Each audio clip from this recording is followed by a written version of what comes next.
ਸਤਿ ਸ਼੍ਰੀ ਅਕਾਲ ਜੀ, ਮੈਂ ਪ੍ਰਦੀਪ ਸ਼ਰਮਾ ਰੇਡੀਓ ਸਾਂਝੀ ਆਵਾਜ਼ ਕਰਨੀ ਇੱਕ ਸਪੈਸ਼ਲ ਇੰਟਰਵਿਊ ਅੱਜ ਅਸੀਂ ਤੁਹਾਡੇ ਲਈ ਲੈ ਕੇ ਆਏ ਹਾਂ, ਜਿਹਦੇ ਵਿੱਚ ਕਰਾਂਗੇ ਅਸੀਂ ਗੱਲਾਂ ਬਾਤਾਂ ਸਪਿਰਿਚੁਅਲ ਲਾਈਫ ਦੀਆਂ, ਯਾਨੀ ਕਿ ਆਤਮਾ ਦੀ ਰੂਹ ਦੀ ਖੁਰਾਕ ਦੀਆਂ। ਕੀ ਸਾਡਾ ਮਕਸਦ ਹੈ ਇਸ ਮਨੁੱਖੀ ਜਾਮੇ ਦੇ ਵਿੱਚ ਆਉਣ ਦੇ ਲਈ। ਸਾਡੇ ਕੋਲੇ ਅੱਜ ਪਹੁੰਚੇ ਨੇ ਦਿਵਯ ਜੋਤੀ ਜਾਗਰਿਤ ਸੰਸਥਾ ਤੋਂ, ਜਿਨ੍ਹਾਂ ਦੀ ਸਥਾਪਨਾ ਸ਼੍ਰੀ ਆਸ਼ੂਤੋਸ਼ ਜੀ ਮਹਾਰਾਜ ਜੀ ਨੇ ਕੀਤੀ ਸੀ, ਤੇ ਉਹਨਾਂ ਦੇ ਸ਼ਿਸ਼ ਸਾਡੇ ਕੋਲ ਅੱਜ ਪਹੁੰਚੇ ਨੇ। ਸਾਡੇ ਨਾਲ ਗੱਲਬਾਤ ਕਰਨਗੇ, ਦੱਸਣਗੇ ਕਿ ਕਿਉਂ ਇਸ ਚੀਜ਼ ਦੀ ਸਾਨੂੰ ਲੋੜ ਹੈ। ਸੰਸਾਰ ਦੇ ਵਿੱਚ ਵਿਚਰਦੇ ਹੋਏ ਕੀ ਐਸੀਆਂ ਚੀਜ਼ਾਂ ਨੇ ਜਿਹਦੇ ਕਰਕੇ ਸਾਨੂੰ ਇਸ ਤਰ੍ਹਾਂ ਦੀ ਆਰਗੇਨਾਈਜੇਸ਼ਨ ਜਾਂ ਸੰਸਥਾ ਦੇ ਨਾਲ ਜੁੜਨਾ ਚਾਹੀਦਾ ਹੈ। ਕਿੱਦਾਂ ਅਸੀਂ ਆਪਣੇ ਆਪ ਨੂੰ ਸਟ੍ਰੈਸ ਫ੍ਰੀ ਰੱਖ ਸਕਦੇ ਹਾਂ, ਕਿਸ ਤਰ੍ਹਾਂ ਅਸੀਂ ਆਪਣੇ ਜੀਵਨ ਨੂੰ ਸਫਲ ਕਰ ਸਕਦੇ ਹਾਂ, ਤਾਂ ਉਹਦੇ ਬਾਰੇ ਗੱਲਾਂ ਬਾਤਾਂ ਕਰਾਂਗੇ। तो स्वागत करते हैं जी रेडियो सांझी आवाज़ दे उत्ते। सब तो पहला अगर ਅਸੀਂ ਗੱਲ ਸ਼ੁਰੂ ਕਰੀਏ ਤਾਂ ਗੱਲ ਇਹ ਆਉਂਦੀ ਹੈ ਕਿ ਜੀ ਇਸ ਦੀ ਸਥਾਪਨਾ ਕਦੋਂ, ਕਿੱਥੇ ਤੇ ਤੁਸੀਂ ਇਹਦੇ ਨਾਲ ਕਿੱਦਾਂ ਜੁੜੇ ਤੇ ਉਰੇ ਅੱਜ ਆਪਾਂ ਕਿਵੇਂ ਪਹੁੰਚੇ ਹੈਗੇ। तो थोड़ी ਜਿਹੀ ਆਪਾਂ ਇਹਦੇ ਬਾਰੇ ਜਾਣਕਾਰੀ ਲੈਣੀ कि कब स्थापना हुई। बेसिकली आज से लगभग 3 दशक पहले, जिस समय आपको मालूम होगा उस समय पंजाब में बहुत आतंकवाद था। हाँ जी। 80s में, और इवन जो इस हद तक वहाँ दहशत फैल चुकी थी, जो कॉमन मैन है वो अपने घर से शाम को निकलने से भी डरता था, इंक्लूडिंग एवरीबडी। यंगस्टर्स जो स्पेशली थे उनको टारगेट किया गया था और उनको टेररिस्ट एक्टिविटीज की तरफ डाइवर्ट किया जा रहा था। This was one section. हालांकि विश्व में ये आतंकवादी गतिविधियां धीरे धीरे पनप रही थी और पंजाब में उसका बहुत एक बृहद रूप दिख रहा था।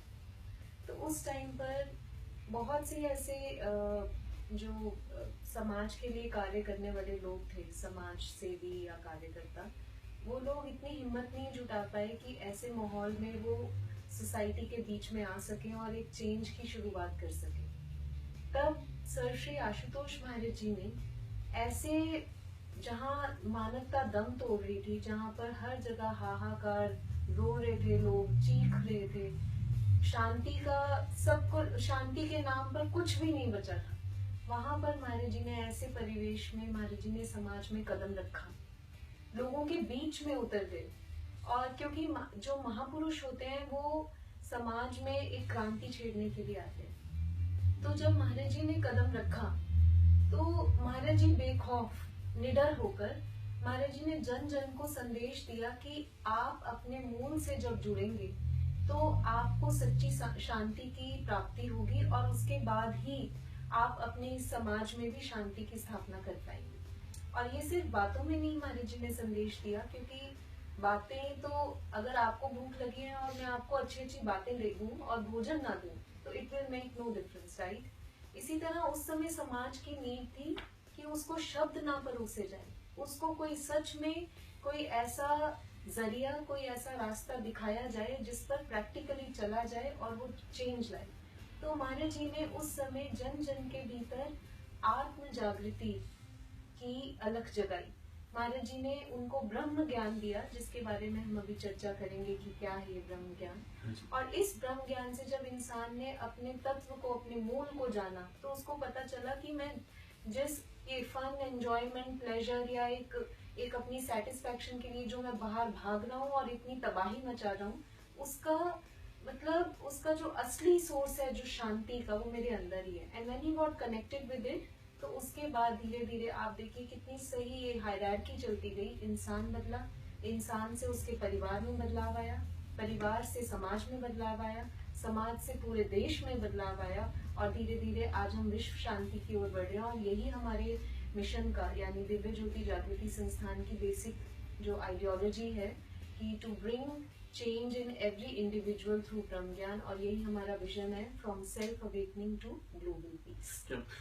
सो जैसे कि इन्होंने बताया कि वर्ल्ड वाइड जाके आज यहाँ पे आने का भी कारण यही है कि वर्ल्ड वाइड ये जागृति लाने की कोशिश कर रहे हैं। असल में अपने आप को पहचानना, धर्म के रास्ते पे जाके क्या है ये दिव्य ज्योति, उसके बारे में भी जानेंगे। लेकिन अक्सर एक सवाल आता है कि एक एज होती है धार्मिक प्रैक्टिस करने की कि चलो जी अभी तो उम्र है, खा पी लो, ऐश कर लो, बाद में कर लेंगे। तो यंगस्टर को क्यों ये करना चाहिए? लाइक अगर मैं आपकी भी बात करूं तो यू क्वाइट लुक यंग, तो यंगस्टर को क्यों जरूरत है? आप लोग इसके बारे में अगर बताएं। महाराज जी की ही मैं एक बहुत अच्छी महाराज जी स्ट्राइकिंग एनालॉजी देते हैं यंगस्टर्स के कॉन्टेक्स्ट में। आप देखें कभी रॉकेट को जब लॉन्च किया जाता है ना स्पेस में, तो लॉन्च करने के लिए दो चीजें चाहिए होती है रॉकेट में। एक तो फोर्स ऑफ थ्रस्ट जिससे वो उड़ सके ऊपर, दूसरा होता है करेक्ट एंगल ऑफ प्रोजेक्शन, यानी कि आपने उसको किस दिशा में लिफ्ट की है ताकि वो अपने ऑर्बिट में जाकर प्लेस हो जाए। अब देखिए जो यूथ एज होती है ना, ये जो एज और स्टेज है लाइफ की यंगस्टर्स की, वो सबसे ज्यादा एनर्जी से भरे होते हैं, यानी it's brimming with energy, right. अब देखिए, अब रॉकेट की तरह ले अगर एक यंगस्टर को, उसके अंदर फोर्स ऑफ थ्रस्ट है, भरपूर है एनर्जी, लेकिन अगर मिसिंग है तो क्या है? Angle of orientation. और यही रीजन है, अगर एंगल ठीक नहीं है ना, हम दिवाली पे भी रॉकेट जब वो छोड़ते होते थे ना, वो किसी के घर में जाकर घुस जाता था तो आग लग जाती थी। बिल्कुल इसी तरह आज ये यंगस्टर रूपी जो रॉकेट है ना, उसका एंगल ऑफ ओरिएंटेशन क्योंकि खराब हो गया, इसीलिए जो यंगस्टर्स जिन पर सोसाइटी डिपेंड करती है, क्योंकि हम अक्सर कहते हैं youth is the backbone of nation, youth is the future of nation, यही जो बैकबोन थी ये इसका, क्योंकि इस रॉकेट का एंगल खराब हुआ ना, तो ये जो वंडर्स कर सकती थी ना, ये ब्लंडर्स करने लगी। और यही अब यहाँ पर रोल, आपने जैसे पूछा कि ये सिर्फ बड़े बूढ़ों का है, या मैं तो उल्टा ये कहूंगी कि सबसे पहले इसकी जरूरत यंगस्टर्स को है। क्यों? क्योंकि ये अब देखिए, ये वही मैंने आपको शुरू में कहा कि महाराज जी सिर्फ शब्द नहीं परोसते, आप देखिए प्रैक्टिकल लेवल पर कितना इसका खूबसूरत बदलाव आता है यंगस्टर में। जो यूथ है उसके अंदर जो एनर्जी है उसी को ओरिएंट करना है। अब जब वो यंगस्टर अपने असली दिव्य स्वरूप को देख लेता है, जान लेता है, तो क्या होता है, हम बचपन से कहते हैं ना, जैसी संगत वैसी रंगत, है ना। आप अपने फ्रेंड सर्कल, अगर आपका फ्रेंड सर्कल अच्छा नहीं है तो धीरे धीरे आपको उनकी हैबिट्स पड़ती जाएंगी, राइट। इसी तरह अगर आप अपने उस डिवाइन सेल्फ के संग रहना सीख जाएंगे तो डिविनिटी आपके अंदर फ्लो करेगी करेगी, संग का रंग चढ़ेगा। तो धीरे धीरे धीरे धीरे आप फिर सुपरफिशियल लेवल पर चेंज नहीं लाते यंगस्टर में, उसको पीस ऑफ माइंड, उसको एक असली, वो आज कहते हैं ना इंटॉक्सिकेशन की तरफ जा रहा है, तो हमारी गुरबानी में ही आता है, नाम कुमारी नान का चढ़ी रहे दिन रात। ये नाम जो है, ये ना सारी हाइपोथेटिकल टॉक्स नहीं थी, ये सारी असली में नाम की कुमारी चढ़ सकती है, provided you know what that real name is. और महाराज जी ने जब ऐसे यंगस्टर्स को ये असली नाम के साथ जोड़ा, जो शब्दों में नहीं लिया जाता, जिसका साक्षात्कार किया जाता है, मैं इसलिए इस पर स्ट्रेस दे रही हूँ क्योंकि आज इस अध्यात्म के फील्ड को बहुत ही ज्यादा इमेजिनेशन का और हाइपोथेटिकल सब्जेक्ट बना दिया गया, but it's very much practical and scientific.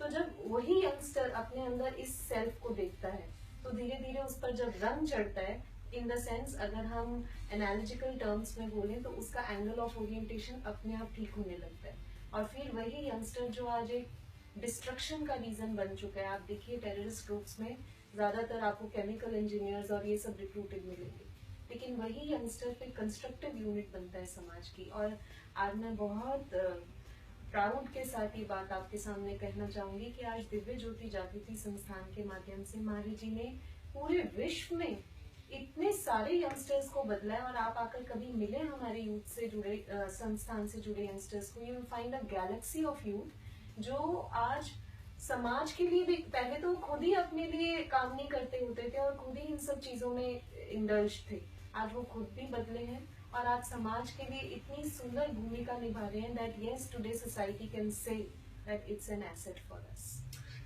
जिस तरह की ਹੁਣੇ ਗੱਲ ਕੀਤੀ, मैं ਪੰਜਾਬੀ ਦੇ ਵਿੱਚ ਇਸ ਕਰਕੇ ਗੱਲ ਕਰ ਰਿਹਾ ਕਿ ਬਹੁਤ ਸਾਰੇ ਵੀਰ ਮੇਰੇ ਇਸ ਗੱਲ ਦੇ ਨਾਲ ਸਹਿਮਤ ਹੋਣਗੇ ਕਿ ਅਸੀਂ ਆਪਣੀ ਨਾਰਮਲ ਲਾਈਫ ਦੇ ਵਿੱਚ ਬਹੁਤ ਸਾਰੇ ਜਨ ਕਹਿ ਲਈਏ ਜਾਂ ਸਾਡੇ ਮਾਤਾ ਪਿਤਾ ਕਹਿ ਲਈਏ, ਹਰੇਕ ਨੂੰ ਸਟ੍ਰੈਸ ਹੈ। ਅੱਜ ਦੀ ਲਾਈਫ ਦੇ ਵਿੱਚ ਇੱਕ ਸਟ੍ਰੈਸ ਦੀ ਵੀ ਦਵਾਈ ਮਿਲਦੀ ਹੈ। ਅਸੀਂ ਡਾਕਟਰ ਕੋਲੇ ਜਾਂਦੇ ਕਿ ਮੈਨੂੰ ਜੀ ਸਟ੍ਰੈਸ ਹੋ ਗਿਆ ਤੇ ਇਹਨੂੰ ਸਟ੍ਰੈਸ ਦੀ ਦਵਾਈ ਦਿਓ, ਮਹੀਨਾ ਸਾਲ ਦਵਾਈ ਚੱਲਦੀ ਹੈ ਸਟ੍ਰੈਸ ਦੀ। तो स्ट्रेस सब ਨੂੰ ਹੋ ਜਾਂਦਾ, ਉਹਦਾ ਕਾਰਨ ਕੀ ਹੈ? ਇਹੀ ਚੀਜ਼ਾਂ, ਕਿਉਂਕਿ ਸਾਡਾ ਐਂਗਲ, ਜੋ ਹੁਣੇ ਇਹਨਾਂ ਨੇ ਗੱਲ ਕਹੀ ਕਿ ਸਾਡਾ ਐਂਗਲ ਸਹੀ ਹੈ ਨਾ, ਤਾਂ ਐਂਗਲ ਨੂੰ ਸੁਧਾਰਨ ਦੇ ਲਈ ਸਾਨੂੰ ਆਪਣੇ ਅੰਦਰ ਜਾਣਾ ਪੈਣਾ। ਜਿੱਦਾਂ ਕਿ ਹਰ ਤਰ੍ਹਾਂ ਦੀ ਬਾਣੀ ਦੇ ਵਿੱਚ ਕਹੀ ਗਈ ਇਹ ਗੱਲ ਹੈਗੀ ਕਿ 10 ਦਵਾਰ ਹੁੰਦੇ ਨੇ ਸਾਡੇ, 9 ਜਿਹੜੇ ਨੇ ਉਹ ਬਾਹਰ ਮੁਖੀ ਨੇ ਤੇ ਇੱਕ ਅੰਦਰਮੁਖੀ ਹੈ। ਸੋ ਉਹ 10ਵਾਂ ਦਵਾਰ ਜਿਹੜਾ ਅਲਖ ਜਗਾਉਣ ਦੀ ਜਿਹੜੀ ਗੱਲ ਹੋ ਰਹੀ ਹੈ, ਸੋ 10ਵਾਂ ਦਵਾਰ ਖੋਲਣਾ ਤੇ ਉਹਨੂੰ ਖੋਲਣ ਦੇ ਲਈ ਜਿਹੜੇ ਹੈਗਾ ਰਾਸਤਾ ਕੀ ਪਾਥ ਹੈਗਾ ਸਾਇੰਸ ਆਫ सोल, ਉਹਦੇ ਪਿੱਛੇ ਕਿਹੜੀ ਉਹ ਸਾਇੰਸ ਹੈਗੀ ਹੈ, ਉਹਦੇ ਬਾਰੇ ਆਪਾਂ ਗੱਲਬਾत करते हैं। तो कैसे होता है ये सब कुछ, लाइक अगर हम बात करें, अब ये तो बात क्लियर होगी कि स्ट्रेस है, सबको स्ट्रेस है।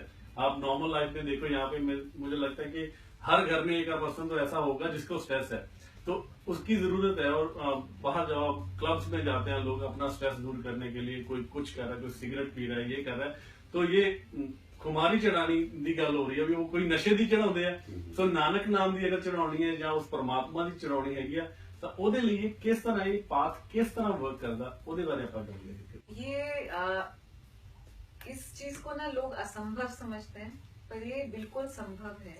एक बात इसमें मैं और जानना चाहूंगा, जैसे आपने बोला कि असंभव जानते हैं, क्योंकि इसमें ये होता है कि अगर meditation, you have to do meditation and you just sit down and say om and that stuff, and then you go in the galaxy and then you see the small stars and that. But when we are in the galaxy, then stars not be as small because we're close to the stars. Those stars should be a big. फिर ये सब ऐसा लगता है कि कहीं पे सुनी बातें हैं कि बोल दी है, लेकिन इसमें प्रैक्टिकल नहीं है।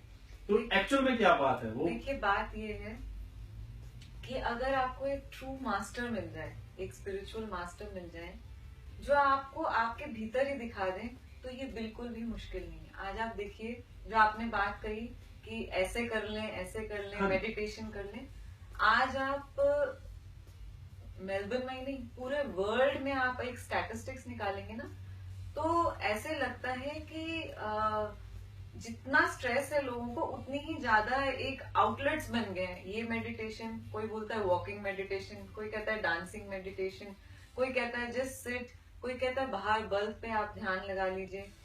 तो बहुत तरह के मेडिटेशन टेक्निक्स है, और तभी आप जैसे लोग, हम जैसे लोग कंफ्यूज हो जाते हैं, कॉमन मैन, कि हम किस चीज को अडॉप्ट करें। पर हमारे जो स्क्रिप्चर्स हैं बहुत सुंदर कहते हैं, महाजनो येन गथा सपंथा, कि जिस रूट से महाजन होके निकले, महापुरुष होकर निकले, उसी रूट को अपनाओ और किसी रूट को मत अपनाना। अब हमें वो एक रूट फाइंड आउट करना है। आप देखिए, ऐसा होता है ना कि जब हम खेती करते हैं तो एक पगडंडी बनी होती है, पूरे खेत में पगडंडियां होती हैं, जिसके ऊपर से जो है किसान जाकर, हाँ, पूरा उसका ब्यौरा लेता है, सब देखता है। अब कुछ समय अगर किसान नहीं है, मान लीजिए 6 महीने खेत पर ध्यान ना दे, तो क्या होगा? उस पगडंडी, वो पगडंडी भी नहीं दिखेगी, क्योंकि वहां पर खरपतवार खड़ी हो जाएगी, वो एक जैसा लगेगा सारा, है ना। तो देखिए, जो अब एक कॉमन मैन है, उसको नहीं पता चलेगा कि वो पगडंडी कहाँ है, क्योंकि उसी पर महापुरुष चलकर निकले, है ना, वो एक क्लियर पाथ था। आज उसको नहीं पता चलेगा, तो इसीलिए महापुरुष आते हैं, वो खरपतवार को हटा देते हैं, बताते हैं कि ये वॉकिंग मेडिटेशन, ये डांसिंग मेडिटेशन, ये सब ये हटाकर वो एक पाथ क्लियर कर देते हैं कि इस पाथ पर चलना है। और यही कार्य आज सर श्री आशुतोष महाराज जी भी कर रहे हैं, क्योंकि लोगों के अंदर इतनी भ्रांतियां हैं, कितने सारे मिस और बहुत मिसगाइडेड भी हैं लोग। तो महाराज जी ने वही पाथ बताया जो हमेशा से चला रहा। तो हमारे 10 गुरुओं ने उसी पाथ पर चलकर एनलाइटनमेंट प्राप्त की। भगवान बुद्ध, प्रभु श्री राम, भगवान कृष्ण, क्योंकि वो एक ही पाथ है, महाजनो येन गता सपंथा। कोई भी महापुरुष आए ना, वो उसी एक पाथ पर गए। और जब हमें वो पाथ मिल जाता है तो कोई कंफ्यूजन नहीं रहती।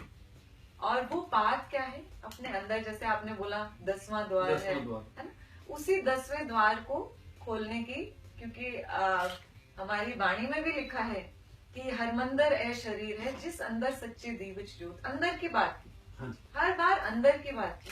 तो एक पूर्ण सदगुरु जो होते हैं, एक महापुरुष होते हैं, वो अंदर ही जाने का तरीका बता देते, वो बाहर से कुछ नहीं बताते, क्योंकि ये सेंसेस से बियॉन्ड है। जो भी आप बाहर के अपने मेडिटेशन की बात करें, दे ऑल इन्वॉल्व सेंसेस।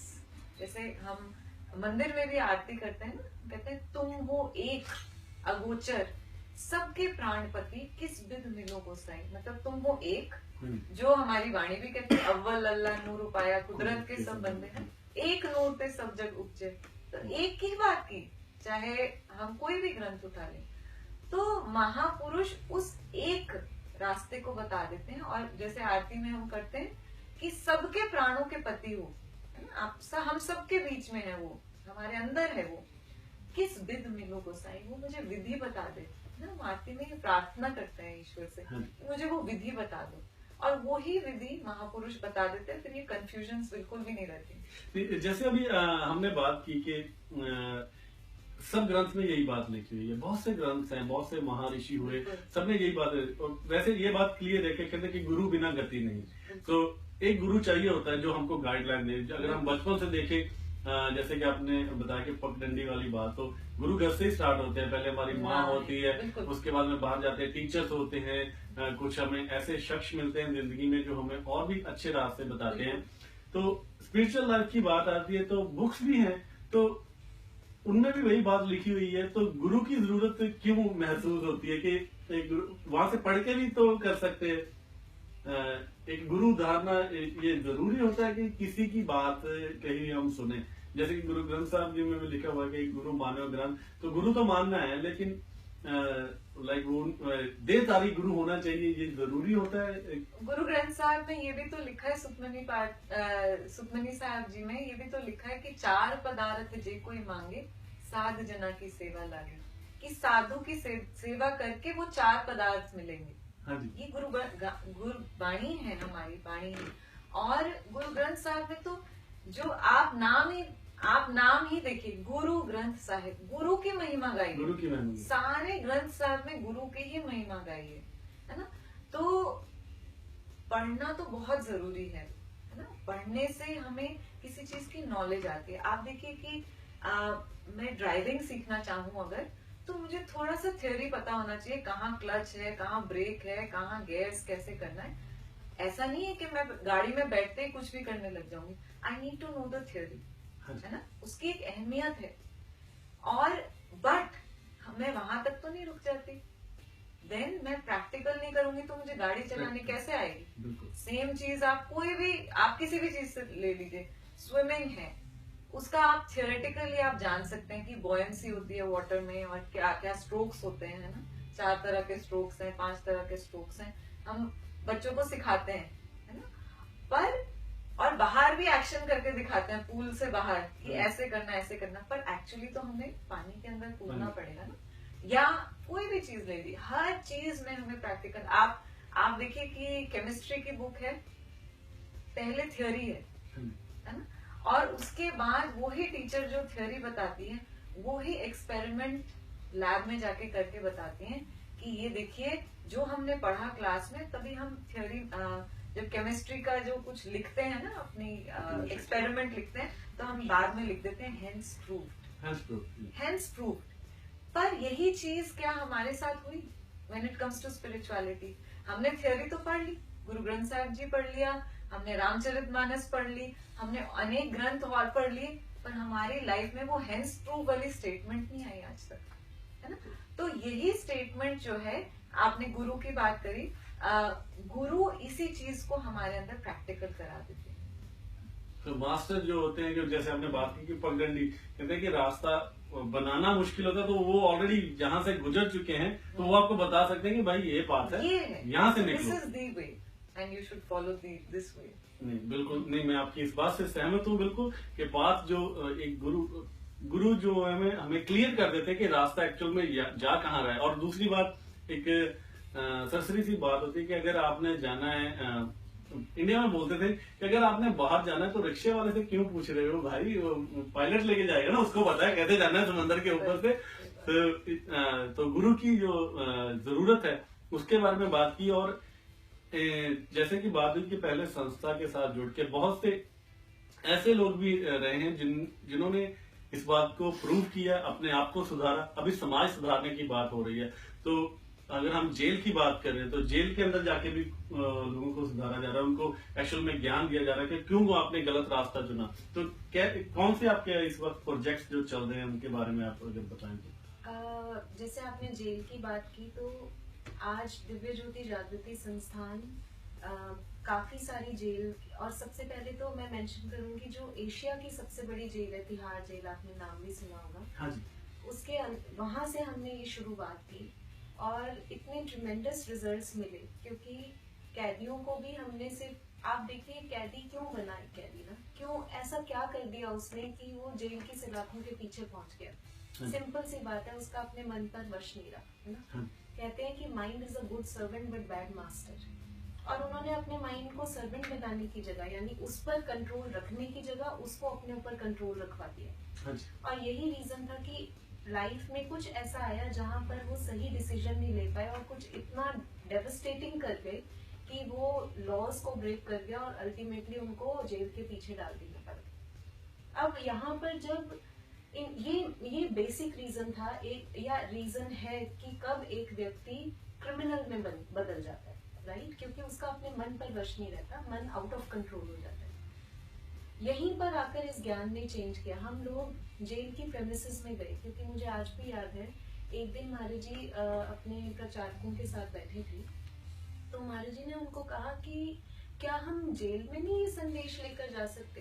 तो जो उस समय हमें बताते हैं जो स्वामी जी, और उस समय जब महाराज जी के समक्ष जब बैठे थे, तो उनको कभी क्लिक ही नहीं की थी ये बात।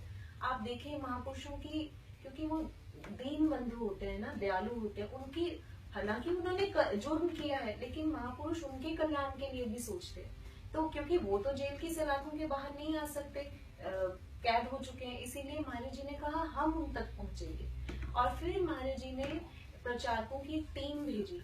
एंड आई स्टिल रिमेम्बर, वो हम सुनते हैं कि जब वो फर्स्ट टाइम जब वहां गए तो इट वाज रियली चैलेंजिंग, क्योंकि उनका माइंडसेट ऐसा होता है कि वो स्पिरिचुअल मैसेज को तो बिल्कुल वेटेज देते ही नहीं ना अपनी लाइफ में, क्योंकि उनका बिल्कुल बेंट ऑफ माइंड डिफरेंट हो चुका होता है। तो जब स्वामी जी गए महाराज जी का ये संदेश लेकर, तो एक एक बैरक में जाकर, मुझे मालूम है, मुझे ये याद है कि जो उसमें वुमेन सेल अलग होती है, यूथ सेल अलग होती है और मेल सेल अलग होती है, तो एक एक बैरक में जाकर उनको इनवाइट किया। और एक ना उनके पूरे दिन में 1 घंटा होता है जब वो उन लोगों को बैरक से बाहर बुलाया जाता है और एक ओपन स्पेस में वो आकर बैठ सकते हैं। तो उस टाइम पर हम लोगों ने जैसे जेल अथॉरिटीज से रिक्वेस्ट कर हमने उनसे एक स्पिरिचुअल डिस्कोर्स का स्लॉट मांगा उनसे। तो वहां पर अब देखिए कैदियों को, उनको सत्संग सुनने की इतनी वो नहीं थी इच्छा, लेकिन उनको ये था कि ठीक है उतनी देर में उनको पंखे की हवा मिलेगी, उनको आराम से बैठने को मिलेगा, वो एटलीस्ट उस छोटी सी सेल के अंदर से कैद होके थोड़ी देर और बैठ सकेंगे। ये आउटर बेनिफिट्स का उनको लालच था। तो वो लोग जब आए, यू वोंट बिलीव, सत्संग सुनने का प्रभाव देखिए। मतलब उनमें से कुछ लोगों ने, आपको मालूम है जेल में चाय सर्व होती है ना, तो it means a big thing for them, और वो चाय का टाइम भी क्लैश करता होता था कई बार ना। तो आप देखिए वो सत्संग उन कैदियों को इतना, क्योंकि शब्द नहीं बोले गए थे, अंदर से जुड़कर बात रखी गई थी। एंड साइंस सेज कि जितनी डेप्थ से, वाइब्रेशन से आप जुड़कर बोलते हैं, तो सामने वाले की भी उतनी ही डीप वो इम्पैक्ट पड़ता है उस वाइब्स का। तो वो जो कैदी थे, जब उन लोगों ने ये सुना तो वो अपनी चाय भी स्किप करने को रेडी हो गए, और वो सत्संग में आने के लिए, मतलब they used to be then excited. और धीरे धीरे सत्संग जब उन्होंने 2-3 सुने, उनको कॉन्सेप्ट धीरे धीरे जचा, उनको भाया, तो फिर उन्होंने ज्ञान के लिए नाम लिखवाया। एंड स्टेप बाय स्टेप आज ये स्थिति है कि वही जेल अथॉरिटीज जहां हमने पहली बार ऐसे सत्संग कंडक्ट किया था, उन जेल अथॉरिटीज ने ऐसे मार्वलस रिजल्ट्स देखते हुए हमें जेल के अंदर आश्रम का स्थान दिया। और आज जेल के अंदर अभी आश्रम है। आज तिहाड़ आश्रम में, मतलब आश्रम है उसके अंदर, जहाँ दिव्य ज्योति जागृति संस्थान की नियमित एक्टिविटीज होती हैं। वहाँ के इनमेट्स को हम लोग ट्रेनिंग देते हैं, अलग अलग चीजें सिखाते हैं। और आज अंतर क्रांति नाम से एक हमारा प्रोजेक्ट चलता है, आप नाम ही देखिए, अंतर में क्रांति ला दी गई ना। तो महाराज जी यही कहते हैं, जब इंसान में क्रांति आएगी तो विश्व में शांति आएगी। एक अभी आपने शब्द बड़ा यूज किया था कि ज्ञान के लिए नाम लिखवाया, तो क्या है ये ज्ञान? ये मुझे थोड़ा समझ नहीं लगा, ज्ञान के लिए नाम लिखवाया। जी, ओके। ज्ञान बेसिकली, ज्ञान इज नॉट थ्योरी। मैंने जैसे एक बारी पहले भी अभी बोला था, ज्ञान क्या है? ज्ञान is practical realization of your real self. मैं इसको double quotes, triple quotes, infinite quotes में डालूंगी इस बात को, क्योंकि आज लोग बोलते हैं ये हम कैसे कोई मूल मंत्र होता है? मैं आ रही हूँ इसी बात पर, क्योंकि देखिए आज ज्ञान के नाम पर काफी सारे आपको वैरायटीज मिलेंगी। कहीं मंत्र मिलेगा, मंत्र चैंटिंग मिलेगी, कहीं पर कोई योगिक थेरेपी मिलेगी, कोई हीलिंग एक्सरसाइज मिलेगी। लेकिन हमारे ग्रंथों में आता है, चाहे अब मैं गीता का रेफरेंस लूं या गुरबानी का, सपोज गीता की बात करते हैं, तो जब अब ज्ञान तो भगवान श्री कृष्ण अर्जुन को देना शुरू हुए कुरुक्षेत्र की युद्ध भूमि में ना। आपको मालूम है गीता में टोटल 18 चैप्टर हैं। और देखिए अब ज्ञान कौन दे रहा है, मतलब अभी शाब्दिक ज्ञान की मैं बात कर रही हूँ, भगवान दे रहे हैं, कोई स्कूल कॉलेज का टीचर या प्रोफेसर नहीं दे रहा, भगवान साक्षात उस ज्ञान को दे रहे हैं। और लेने के एंड पर बड़ा अच्छा ब्रिलियंट स्टूडेंट खड़ा है अर्जुन। 10 चैप्टर बीत जाते हैं। अगर हम ज्ञान कहते होते कि ये थियोरी ज्ञान है, तो 10 चैप्टर में भगवान श्री कृष्ण अर्जुन को इजीली ट्रांसफॉर्म कर सकते थे थ्रू वर्ड्स, लेकिन नहीं हुआ अर्जुन ट्रांसफॉर्म। उसका गांधी अभी भी नीचे ही है and he is totally stressed. और वो अपने इस लाइफ के बिल्कुल मुकुटमणि क्षण पर, जहां उसको बिल्कुल वॉर फील्ड में उतरकर अपनी ड्यूटी संभालनी चाहिए थी, वो बिल्कुल बैक स्टेप कर गया और हताश निराश बैठा है। वहां पर 11 चैप्टर में भगवान श्री कृष्ण कुछ ऐसा करते हैं, अर्जुन को कुछ ऐसा दे देते हैं, which I will say is the real ज्ञान, is the true knowledge, जिसके बाद अर्जुन immediately अपना गांडीव उठाता है और कहता है I will fight. You know what was that turning point? Theory के बाद अब तक 10 चैप्टर्स में थियोरी दी भगवान ने। 11 चैप्टर तक आते आते भगवान ने कहा अर्जुन इनफ ऑफ थियोरीज, शिक्षा बहुत हुई, शिक्षा ने तुझे बेशक सिखाया होगा, अब दीक्षा तुझे दिखाएगी। और दीक्षा दी। और 11 चैप्टर में देखिए कितना स्ट्राइकिंग ये श्लोक आता है गीता में, दिव्यम ददामी ते चक्षु पश्य में योगेश्वरम। जो हमारे लिसनर संस्कृत भी जो जानते होंगे, पश्य संस्कृत का वर्ड है जिसका मतलब होता है देखना। यानी अभी तक जो सुन रहा था अर्जुन, अब वो उसको देखने वाले पेडेस्टल पर ट्रांसफॉर्म कर दिया भगवान श्री कृष्ण ने, उसको ट्रांसपोर्ट कर दिया वहां पर। तो यहाँ पर भी भगवान श्री कृष्ण मीन्स भी हाईलाइट कर रहे हैं, किसके थ्रू उसने देखा अपना रियल सेल्फ, दिव्यम ददामी ते चक्षु, की मैं तुझे वो दिव्य चक्षु, जो आपने दसम द्वार की बात की ना, वो थर्ड आई, वो 10th डोर या दिव्य चक्षु अर्जुन का खोल दिया।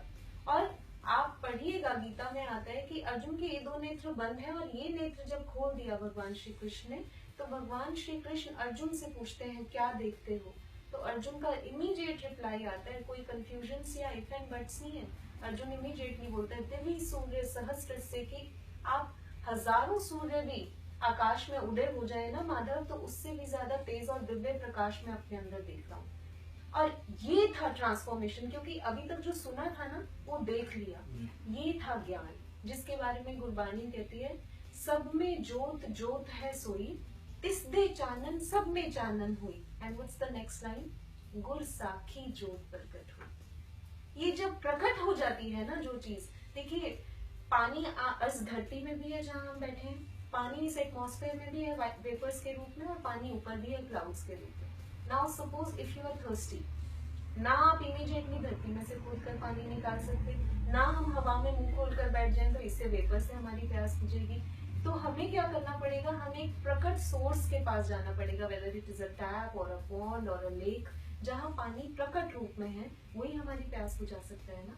इसी तरह आज भगवान के नाम पर बहुत सारी डिस्कशंस होती हैं, कॉन्फ्रेंसेस होती हैं, रिसर्च पेपर्स लिखे जाते हैं। ये सब अगर हम कहीं ज्ञान है, आपने मेडिटेशन की भी बात की, पता नहीं शायद काउंट नहीं होगा कितनी मेडिटेशन थेरेपीज या टेक्निक्स हैं। ये सब अगर यही ज्ञान होता तो इस ज्ञान से फिर अब तक ट्रांसफॉर्मेशन आ जाना चाहिए था।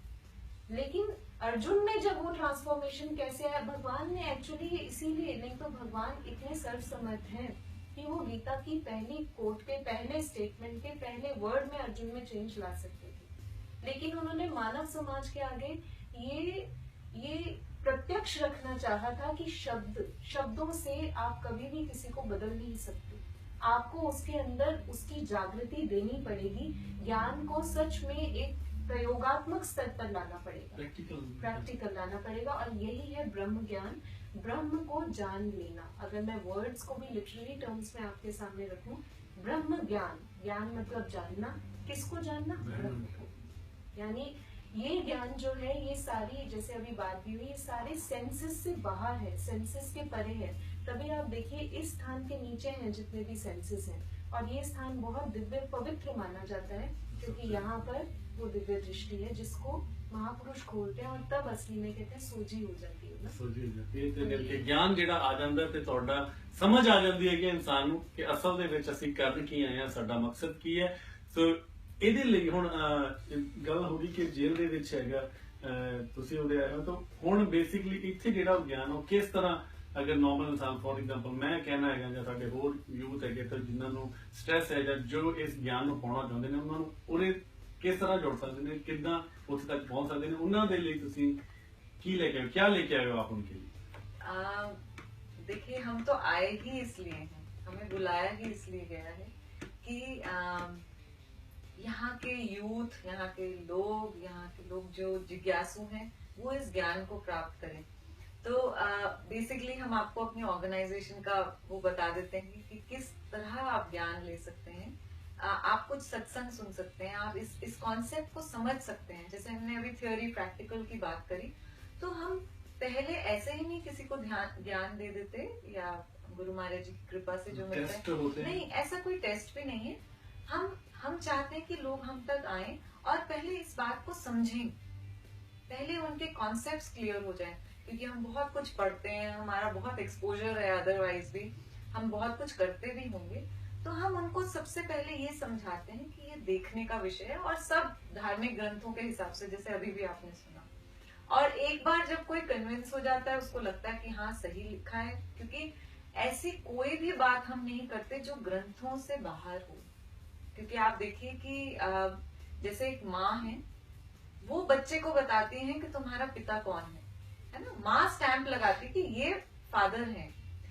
ठीक ऐसे ही हमारे धर्म ग्रंथ जो है एक माँ का काम करते हैं, वो स्टैंप लगा देते हैं, वो सारा वो बता देते हैं कि ईश्वर सच में, और वो ही बताते हैं कि एक पूर्ण गुरु की जरूरत है। ग्रंथ इसीलिए पढ़ना बहुत जरूरी है और बहुत उसको अंडरस्टैंड करना जरूरी है। हम देखते हैं ना कि आजकल लोग बस रटते हैं, मतलब एक हमने बना लिया है कि हमने पढ़ना है ना, दिन में ये पढ़ना है, ये पाठ करना है, ये पूजा करना है, शुक्रवार का पाठ कर दिया, शनिवार का पाठ कर और दिया, उसी में हम उलझे रहते तो हैं। मंदिर चले गए, वो हाथ में लेके चावल 4 चक्कर लगाए और चलो भगवान ये जी, ना हमने अपनी अपने तरीके बना दिए हैं। आसान रास्ता चुन लिया, हाँ जी, जो हमें सूट करता है, जो हमें सूट है ना, करता जो हमें सूट करता है, जो हमारे लाइफ के रूटीन में जो प्रैक्टिकली हम कर सकते हैं, बस उतना हम कर लेते हैं।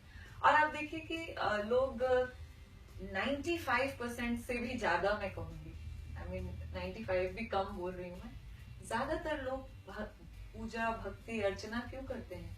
क्योंकि शायद कहीं ना कहीं डर है ना, हमारे अंदर, हमारे भीतर डर है कि कहीं हमारे लाइफ में कुछ गलत ना हो जाए। ये मुझे आपकी बात बिल्कुल सही लगी। ये सब हमारे जो दर्शक हैं या लिसनर्स हैं, वो सब इस बात से सहमत होंगे कि सबसे बड़ा जो कारण है मंदिरों में जाने का यकीन है ना, वो डर है। एक मैं मरने का डर, बीमार होने का डर, किसी को ये होता है कि मैं पास हो जाऊं, फेल ना हो जाऊं। हमारी लाइफ में सब अच्छा चलता है, जैसा हम चाहे ना, इसलिए हम एक औपचारिकता, एक फॉर्मेलिटी करते हैं। इसका मैं हाथ जोड़ के क्षमा भी मांगूंगी, ये औपचारिकता नहीं है, पर हमारे जो भक्त हैं, हमारे जो गुरुजन हैं, उन्होंने औपचारिकता नहीं की, उन्होंने फॉर्मेलिटी नहीं की, वो मंदिर नहीं गए, उन्होंने अपने भीतर ही उस ईश्वर को देखा, है ना। हर मंदिर है शरीर है, जिस अंदर सच्चे दिव्य ज्योत, तो वो उसी के अंदर स्थापित हो गए थे, उनको बाहर जाने की कहीं जरूरत नहीं पड़ी। जैसे अभी हमने इंद्रियों की बात करी, तो हम ये सारा कॉन्सेप्ट समझाते हैं, और जब एक व्यक्ति समझ लेता है, जब उसको अंदर जिज्ञासा पैदा हो जाती है, क्योंकि आप देखिए हम बातें बहुत अच्छी कर सकते हैं ना। जैसे आप लोग ऑस्ट्रेलिया आए, पहले तो आपने चर्चा की होगी ना, ऑस्ट्रेलिया के बारे में सुना होगा, समझा होगा, गूगल किया होगा, कुछ फ्रेंड्स, मैप देखा था, मैं यहाँ पे जाऊंगा पानी के पीछे तो कुछ ना कुछ तो आपने किया होगा ना। तो वो रही थ्योरी, पर आज आप प्रैक्टिकली यहाँ पर, है ना। बहुत तो सी बस चीजें जो है आके शॉकिंग भी हुई है, ऐसा भी होता है कि वहाँ पे कुछ और सोच के आए। राइट। तो ऐसे ही होता है कि जब हम पहले जिज्ञासा पैदा होती है एक व्यक्ति में, जब वो चर्चा करता है, जब जिज्ञासा पैदा होती है, तब उसको लगता है कि हाँ अब मुझे स्टेप लेना चाहिए। और इसी ज्ञान को फिर गुरु महाराज जी की कृपा से आप अपने भीतर ही, यहाँ पे भी देख सकते हैं, मेलबर्न के अंदर, यहाँ पे भी हमारा आश्रम है, और वर्ल्ड में आई थिंक वर्ल्ड में हमारी 350 ब्रांचेस हैं ऑल अक्रॉस द वर्ल्ड। तो आप कहीं भी किसी भी सेंटर में जा सकते हैं और आपको फिर ये ज्ञान की प्राप्ति हो जाती है वंस यू अंडरस्टैंड।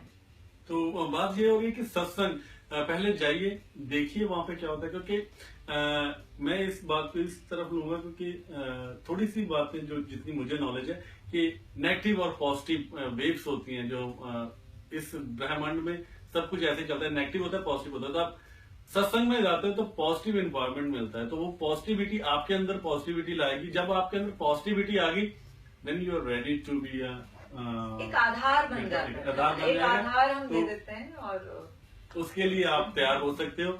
आप भी वो सुख जिसकी तलाश हर कोई कर रहा है आज के समय में, तो उसको पा सकते हो, जुड़ सकते हो, अच्छी बातें सीख सकते हो। तो पहुंचना कहाँ पे है उसके लिए आप एड्रेस बता दीजिए, मेलबर्न का कहाँ पे है? तो वैसे तो मैं एक और चीज यहाँ ऐड करना चाहूंगी, जैसे आपने कहा कि कैसे जुड़ सकते हैं। हमने यहाँ पर आकर बहुत सारे अभी सत्संग कार्यक्रम किए हैं और बेसिकली हमारा 19 को यहाँ ऑस्ट्रेलिया पार्लियामेंट ऑफ विक्टोरिया में हमारा टॉक है, जिसके बाद भी we will like give open invitation to everybody whosoever is interested in realizing the self। तो हमारे मेडिटेशन सेशंस हैं आगे भी। हमारा आश्रम टारनेक में है और उसकी डिटेल्स आप djjs.org वेबसाइट पर भी जाकर देख सकते हैं। और बाकी ये है कि मैं ये चीज़ भी हाईलाइट कर दूं क्योंकि आज काफ़ी ट्रेंड है, हम महाराज जी इस ज्ञान को देने की कोई फीस नहीं है, कोई चार्जेस नहीं है। और मैंने इसीलिए ये बात उठाई क्योंकि आज अलग अलग मॉड्यूल्स हैं मेडिटेशन के नाम पर, जिसकी एक ये कोर्स भी है, किसी की ये कोर्स भी है, और इंसान सच बताऊं तो बैंकरप्ट भी हो सकता है, इतना उसको बेफूल किया जाता है। लेकिन मैंने महाराज जी के मुख से ये बात सुनी थी कि spirituality is not business, it is business in the self. तो इसीलिए वैसे भी आप देखिए ये ज्ञान इतना अनमोल है, शायद हम में से किसी का भी इतना सामर्थ्य नहीं है कि हम परमात्मा को खरीदने के पैसे रखते हैं। बिल्कुल। तो इसीलिए ये ज्ञान in fact this is the birth right of every human being. बस ये है कि इस ज्ञान को पाने के लिए आपने कहा ना क्या क्राइटेरिया है, ये ज्ञान को पाने के लिए सिर्फ 2 रिक्वायरमेंट्स हैं, एक मानव तन जो हम सबको मिला है ईश्वर की कृपा से, और दूसरा एक सच्ची जिज्ञासा कि मैं अपने आप को जानना चाहता हूँ कि मैं तुम हो कौन, कहाँ से आए, कहाँ है रेज करेगा। ये जो बेसिक फंडामेंटल क्वेश्चंस हैं हमारी एग्जिस्टेंस के, which you won't believe if solve, आपकी जितनी सारी बाकी की पजल्स हैं ना automatically they will be get. तो जी 2 चीज़ों की जरूरत है। कहते कि 84 ਦੇ ਜਾਮੇ ਤੋਂ ਬਾਅਦ ਬੰਦੇ ਨੂੰ ਇਨਸਾਨੀ ਇਹ ਸਰੀਰ ਮਿਲਦਾ। ਸੋ ਇਹ ਸਰੀਰ ਸਾਨੂੰ ਮਿਲਿਆ ਤੇ ਇੱਕ ਜਿਗਿਆਸਾ, ਇੱਕ ਸਾਡੇ ਵਿੱਚ ਬਦਲਾਅ, ਉਹ ਕਸ਼ਿਸ਼ ਹੋਣੀ ਚਾਹੀਦੀ ਕਿ ਅਸੀਂ ਕੀ ਪਾਉਣਾ ਚਾਹੁੰਦੇ ਹਾਂ, ਅਸੀਂ ਜ਼ਿੰਦਗੀ ਦੇ ਵਿੱਚ ਇੱਥੇ ਲੈਣ ਕੀ ਆ, ਸਾਨੂੰ ਇੰਨੀ ਸੋਝੀ ਹੋਣੀ ਚਾਹੀਦੀ ਹੈ।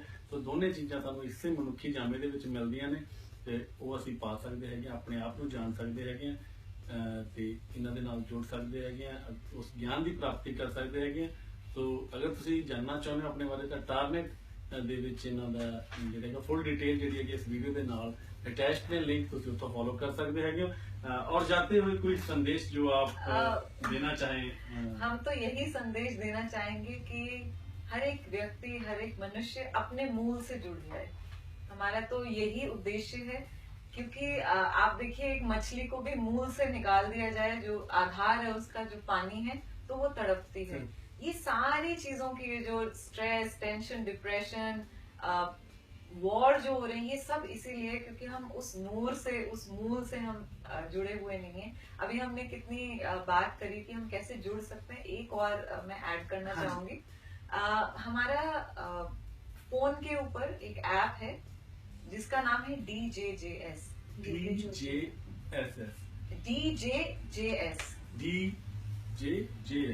ओके। तो ये ऐप जो है, ये आप स्मार्टफोन्स, एप्पल, जी, एंड्रॉइड, आप उसको डाउनलोड कर लीजिए एंड 24x7 आपको ऐसे विचार मिलेंगे। और यही नहीं, थर्सडे को हमारा एक प्रोग्राम हो रहा है साईं टेम्पल में, यहाँ मेलबर्न में ही, फ्रॉम 6 to 8 है। और देन संडे को भी श्री दुर्गा टेम्पल में, रॉक बैंक में है। हाँ जी, so we have these 2 programmes. अभी हम यहीं पर हैं, बाकी रेडियो तो 24x7 है। आपने जिस पॉजिटिविटी की बात करी, आप 24x7, ये तो मुझे लगता है महाराज जी की तरफ से मानवता के लिए गिफ्ट है, क्योंकि हमारी इतनी फास्ट लाइफ है, we are not we are always on the move. तो ये रेडियो तो बहुत ही अच्छा तरीका है जुड़ने का। इससे मैं तो आपकी सारी ऑडियंस से, हमारी सारी ऑडियंस से, जितने भी व्यूअर्स हैं उनसे कहूंगी कि इस रेडियो से जरूर जुड़ें, क्योंकि हम अपने मूल से जितना दिन दूर रहेंगे उतनी हमारी प्रॉब्लम बरकरार रहेगी। जैसे जैसे हम उसके समक्ष, उसके पास आते जाएंगे और फिर अल्टीमेटली ज्ञान ले लेंगे और उस पर चलेंगे, तो आप देखेंगे वही व्यक्ति, वही, जैसे हमने जेल की भी बात करी, जो समाज में उत्पात मचाते थे, आज वो ट्रांसफॉर्मर्स बन गए, वो रिफॉर्मर्स बन गए। क्योंकि महाराज जी का एक ही उद्घोष है, महाराज जी कहते हैं कि transformation can not be brought from outside, it comes from with in. तो वो अंदर का जब ज्ञान मिलेगा तो अंदर से ही वो प्रस्फुटित होगा, वो शांति, वो सुख, वो भाईचारा जो हम सब चाहते हैं कि अब विश्व उसकी तरफ बढ़े। थैंक यू जी, थैंक यू सो मच। तो जैसे कि इन्होंने बात बताई कि इनके दो आने वाले जो सत्संग हैं, एक श्री दुर्गा टेम्पल में है और दूसरा रॉक बैंक में है। फुल डिटेल्स जो है वो हम इस वीडियो के साथ ऊपर अटैच कर रहे हैं और ऐप का लिंक भी साथ में डाल रहे हैं, तो आप ऐप भी डाउनलोड कर सकते हैं। क्योंकि कहते हैं कि अच्छे विचार, अच्छी पॉजिटिविटी, जब हमारा एनवायरमेंट जैसा हो, कहने कि जैसा होवे संग वैसा होवे वैसा चढ़े रंग, तो वैसा ही रंग ਜਿਹੜਾ ਸਾਨੂੰ ਚੜ ਜਾਂਦਾ। तो ਇਹ रंग ਸਾਰਿਆਂ ਦੇ ਉੱਤੇ ਚੜੇ ਤੇ ਸਾਡਾ ਆਉਣਾ ਇਸ ਧਰਤੀ ਦੇ ਉੱਤੇ ਸਫਲ ਹੋਵੇ। ਅਸੀਂ ਆਪਣੇ ਉਸ ਪਰਮ ਪਿਤਾ ਅਕਾਲ ਪੁਰਖ ਨੂੰ ਜਾ ਕੇ ਮਿਲੀਏ, ਸੱਚੀਆਂ ਰੂਹਾਂ ਬਣੀਏ। ਇਸ ਆਸ ਬੇਨਤੀ ਦੇ ਨਾਲ ਤੋਂ ਇਜਾਜ਼ਤ ਲੈਣਾ। ਥੈਂਕ ਯੂ ਸੋ ਮਚ ਇੱਥੇ ਆਉਣ ਦੇ ਲਈ ਤੇ ਇਹਨਾਂ ਗਿਆਨ ਵੰਡਣ ਦੇ ਲਈ।